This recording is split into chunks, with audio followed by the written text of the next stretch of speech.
Welcome to today's video, guys.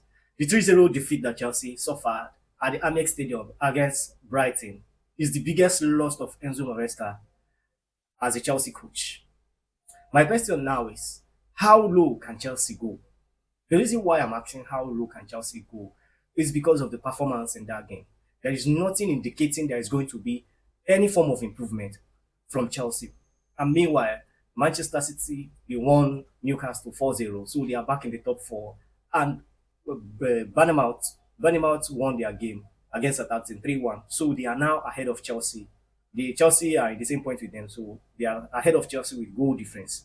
They are in fifth position, and Chelsea is in sixth position. And Newcastle is following us closely behind with a 41 points, while we are on 43 points. So it's 2 points difference. So the margin between us and the person that is in the seventh position is not there is not much difference there. So that is why I ask myself, how low can we go? How worst can this thing be? Because there is no indication that there is going to be any form of improvement. I'm going to give you my honest opinion about this game that Chelsea played against Brighton. Now, this 3-0 that Chelsea lost against Brighton at the Amex, this is their worst performance, one of their worst performance that I have seen. Because the game that they played against Ipswich, that they lost 2-0, is also as worst as this one. So this is one of the worst, if not the worst, because this one ended in a 3-0 defeat for Chelsea. Let me start with the wingers. When the game started, Chelsea were in total control of that game. Like for the first 10-15 minutes, not until Noni got injured. Immediately Noni got injured, it was going downhill for Chelsea till the end of the game. It was going downwards.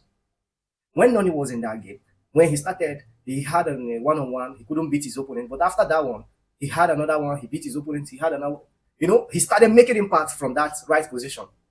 So he got injured. And that was the end of our attack. Throughout that game, that was the end of it.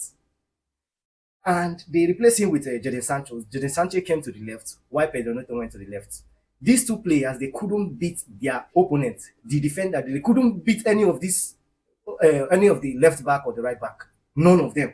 Sancho, if he manages to beat the right back, his defender, the defender, what he does is, once he beats the person that is marking him, that person comes back immediately because he doesn't have the pace to push with the ball.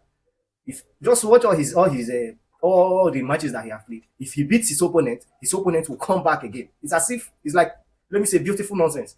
If you beat his opponent will catch up with him immediately. The only option that he have is he cannot shoot as well. I think the only game that he even managed to shoot was that goal that he scored for Chelsea against Tottenham. He can't shoot because most times after beating his opponent, he have the opportunity to shoot, but he's looking for who will draw the pass to, and most times he will not see that because the way Enzo Maresca plays is he wants his wingers to be on the touchline so that they will be having one-on-one with their markers. So when they have one-on-one with their markers, they will beat their markers and they will move with the ball. But Sancho doesn't have the pace to do this. If he beats his marker comes back again. So how he plays is, if he beats you, he will, maybe his right back or anybody who can help him do that overlapping run, then he will drop the ball to the person. He will come in again, the person will drop. He kind of ticket, he beats his opponent, he drop the ball for you, he will move, you give him back. That is his kind of game. He cannot take the ball on his own after dribbling, charge through now. He can't do that. He doesn't. The person that is supposed to be helping him to do this is Cucurella. Cucurella, overlapping is not his best attribute. The left back that Chelsea have, who is on loan now that can do that, is Ben Chilwell. But Cucurella, he can invert perfectly well. So him inverting, it means that most times Jadon Sancho will be on his own. So that is why Jadon Sancho is just useless. And Pedro Neto, he couldn't beat any of. He couldn't even make a single complete dribble throughout the whole till he was changed. It took a 19 years academy player, Harry George, to come in. Look at Lamptey now. He couldn't even beat both the first the FA Cup match and this match again that he played. He couldn't go past Lamptey. This Harry George came in and he was going past Lamptey like as if there is nobody there. Lamptey couldn't match with him. He was putting in crosses, making effort. And these are our senior players. They couldn't do anything. They were just useless. The attack was dead.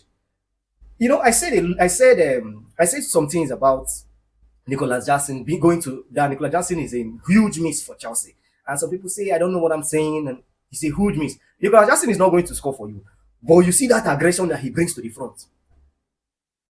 That aggression alone that he brings to the front, he helps the man marking that Chelsea, that this Enzo Maresca normally plays. It helps other players to be able to position well and mark other play or their opponents out. But with Nkunku at up front there, Nkunku was just throwing. I didn't even know if he broke any sweat throughout this game. It was a mistake keeping Nkunku in the club. He should have left. Joao Felix should have stayed. Nkunku. The only thing is that Enzo Maresca felt like, or let me say, the board persuaded him, because this is what how I'm saying it. I believe the board, they believe that Nkunku is going to give them more profits than Joao Felix. So that is why they are prioritizing. They prefer Nkunku to Joao Felix. So the coach, he doesn't have any option. And where does the Joao Felix play? The same place that play, same as Nkunku. He was just useless throughout the whole game. Throughout the whole game, the defense, that goal this Mitoma scored. There is no way in this world Shefa Chalobah will be allowing the player to control this ball. There is no way. Look at the third goal that they scored. Goal where he was just useless throughout the whole game. He fell on the floor. He was waiting for the foul. From that his position, where he was supposed to be, that was where that goal was scored. That second goal that Brighton scored, they were in Chelsea's 6-yard box. They were trapping and controlling ball in the Chelsea 6-yard box. What did the Kowe do? He slided and the ball hit Philip Jorgensen and he ricocheted back to the legs of Welbeck. Talking about Jorgensen, we have all been clamoring that Roberto Sanchez should be dropped, and rightly so, he was dropped. It's a good one from Enzo Maresca. But the fact is that Chelsea have no goalkeeper.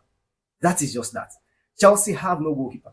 That first goal that Mitoma scored, he should have done better. Though it wasn't really his fault. The fault was from Trevor Chalobah, allowing that ball to bounce or allowing Mitoma to control that ball. That was where the error started from. But he should have done better. Now, the truth is just, Chelsea don't really have a standard goalkeeper. That's the fact. And my anger with this board is that when the season wanted to start, they made it clear that they are not interested in Petrovic. So if they are not interested in Petrovic, it means that Chelsea doesn't have a goalkeeper. It's as simple as that. This same Roberto Sanchez was the goalkeeper that Pochettino dropped, and he started playing Petrovic. So if he was dropped, it means he's a bad keeper. So you said Petrovic is not good enough. It means that Chelsea doesn't have a goalkeeper. But what did Chelsea do? They made Sanchez the number one. Because of what? Statistics. That is what the board used in making this player the number one, based on statistics. And I'm asking myself, what statistics are they talking about? What statistics is that? That is a big error. We should have had a new goalkeeper, a standard goalkeeper. And another error was the striker. Nkunku proved me very, very right today. And he's going to continue to prove me right. That Nicholas Jackson not being there. Yes, Nicholas Jackson is not going to score. He is not the striker for Chelsea. But he is far better than Nkunku up front. That's just the fact. The next game that Chelsea is going to play is going to be against Aston Villa. I don't know. Aston Villa, they played 1-1 in their game. As well, they drew their game. So, but it's going to be a home game for them. I don't know. I don't know how Chelsea is going to fare in that game. I don't know. Because with this kind of performance that they put in against Brighton, I don't see any form. Because I was expecting after them crashing out of the FA Cup, at least though this match in particular will be a statement for Chelsea, that to tell everybody that they are not playing. But it seems like Chelsea is playing. I don't have anything much to say. We just hope for the best, because this team, I have lost hope even for Enzo Maresca as well. He should change his formation. This inverting these fullbacks is not helping. I think they should be overlapping. But the problem now is if they start overlapping, Cucurella is not good in overlapping. Reece James and Malo Gusto, the two of them, they are capable of doing it. But this Cucurella, he can't really invert. That's just the simple truth. Let's call it speed. He can't really overlap. That's just it. So, and this formation that he's playing, what is happening is that he is depending on the wingers to beat their opponents. But what ends up happening is that they always have two players marking them. Always. This is it. If you watch Chelsea game, this is what you see. You will see two players doubling on them. They can't go anywhere. They are just, it's as if they will hit a brick wall. What they will do is either they will just find who they will drop the ball. Sometimes if the second person that is covering for the left back or the right back will be very, very aggressive on them. Sometimes even pinching the ball away from them. So it's not working. Enzo Maresca should change. He should change this formation. And that's it, guys. I will see you in my next video. Thank you, guys.